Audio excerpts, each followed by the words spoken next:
Bacaan Alkitab hari ini dari kitab Imamat pasalnya yang ketujuh. Korban penebus salah. Inilah hukum tentang korban penebus salah. Korban itu ialah persembahan Maha Kudus. Di tempat orang menyembelih korban bakaran, disitulah harus disembelih korban penebus salah, dan darahnya haruslah disiramkan pada mezbah itu sekelilingnya. Segala lemak dari korban itu haruslah dipersembahkan, yakni ekornya yang berlemak dan lemak yang menutupi isi perut. Dan lagi kedua buah pinggang dan lemak yang melekat padanya, yang ada pada pinggang, dan umbai hati yang harus dipisahkan beserta buah pinggang itu. Haruslah imam membakar semuanya itu di atas mezbah sebagai korban api-apian bagi Tuhan. Itulah korban penebus salah. Setiap laki-laki di antara para imam haruslah memakannya. Haruslah itu dimakan di suatu tempat yang kudus, itulah bagian maha kudus. Seperti halnya dengan korban penghapus dosa, demikian juga halnya dengan korban penebus salah. Satu hukum berlaku atas keduanya. Imam yang mengadakan pendamaian dengan korban itu, bagi dialah korban itu. Imam yang mempersembahkan korban bakaran seseorang, bagi dia juga kulit korban bakaran yang dipersembahkannya itu. Tiap-tiap korban sajian yang dibakar di dalam pembakaran roti, dan segala yang diolah di dalam wajan, dan di atas panggangan adalah bagi imam yang mempersembahkannya. Tiap-tiap korban sajian yang diolah dengan minyak atau yang kering adalah bagi semua anak-anak Harun, semuanya dapat bagian. Korban keselamatan. Inilah hukum tentang korban keselamatan yang harus dipersembahkan orang kepada Tuhan. Jikalau ia mempersembahkannya untuk memberi syukur, haruslah beserta korban syukur itu dipersembahkannya roti bundar yang tidak beragi, yang diolah dengan minyak, dan roti tipis yang tidak beragi, yang diolesi dengan minyak, serta roti bundar dari tepung yang terbaik yang teraduk, yang diolah dengan minyak. Ia harus mempersembahkan persembahannya itu beserta dengan roti bundar yang beragi di samping korban syukur yang menjadi korban keselamatannya. Dan daripadanya, yakni dari setiap bagian persembahan itu, haruslah dipersembahkannya satu roti sebagai persembahan khusus bagi Tuhan. Persembahan itu adalah bagian imam yang menyiramkan darah korban keselamatan. Dan daging korban syukur yang menjadi korban keselamatannya itu haruslah dimakan pada hari dipersembahkannya itu. Sedikit pun daripadanya janganlah ditinggalkan sampai pagi. Jikalau korban sembelihan yang dipersembahkan itu merupakan korban nazar atau korban sukarela, haruslah itu dimakan pada hari mempersembahkannya, dan yang selebihnya boleh juga dimakan pada keesokan harinya. Tetapi apa yang masih tinggal dari daging korban sembelihan itu sampai hari yang ketiga, haruslah dibakar habis dengan api.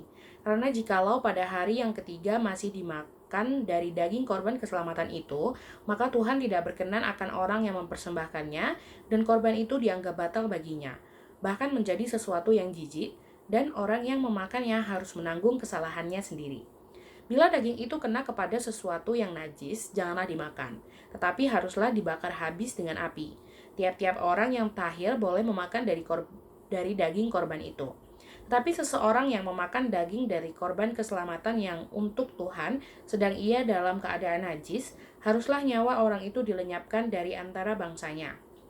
Dan apabila seseorang yang kena kepada sesuatu yang najis, yakni kepada kenajisan berasal dari manusia, atau kepada hewan yang najis, atau kepada setiap binatang yang merayap yang najis, lalu memakan daripada daging korban keselamatan yang untuk Tuhan, maka haruslah nyawa orang itu dilenyapkan dari antara bangsanya.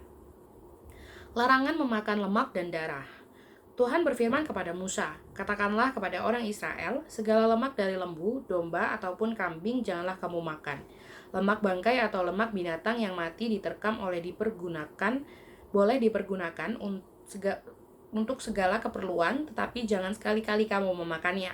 Karena setiap orang yang memakan lemak dari hewan yang dipergunakan untuk mempersembahkan korban api-apian bagi Tuhan, nyawa orang yang memakannya itu haruslah dilenyapkan dari antara bangsanya. Demikian juga janganlah kamu memakan darah apapun di segala tempat kediamanmu, baik darah burung-burung ataupun darah hewan. Setiap orang yang memakan darah apapun, nyawa orang itu haruslah dilenyapkan dari antara bangsanya." Bagian imam daripada segala korban keselamatan. Tuhan berfirman kepada Musa demikian, "Katakanlah kepada orang Israel, orang yang mempersembahkan korban keselamatannya kepada Tuhan haruslah membawa kepada Tuhan sebagian dari korban keselamatannya itu sebagai persembahannya. Dengan tangannya sendirilah harus ia membawa segala korban api-apian Tuhan. Adapun lemaknya haruslah dibawanya beserta dadanya, supaya dadanya itu ditunjukkan sebagai persembahan unjukan di hadapan Tuhan. Lalu haruslah imam membakar lemaknya di atas mezbah, tetapi dadanya itu adalah bagian Harun dan anak-anaknya. Paha kanannya harus kamu serahkan kepada imam sebagai persembahan khusus dari segala korban keselamatanmu. Siapa dari antara anak-anak Harun yang mempersembahkan darah dan lemak korban keselamatan, maka dialah yang harus mendapat paha kanan itu sebagai bagiannya. Karena dada persembahan, unjukan, dan paha persembahan khusus telah kuambil dari orang Israel, dari segala korban keselamatan mereka, dan telah kuberikan kepada Imam Harun dan kepada anak-anaknya. Itulah suatu ketetapan yang berlaku bagi orang Israel untuk selamanya. Itulah bagian Harun dan bagian anak-anaknya dari segala korban api-apian Tuhan pada hari mereka itu disuruh datang untuk memegang jabatan imam bagi Tuhan. Itulah yang harus diserahkan menurut perintah Tuhan dari pihak Israel kepada mereka pada hari mereka itu diurapinya.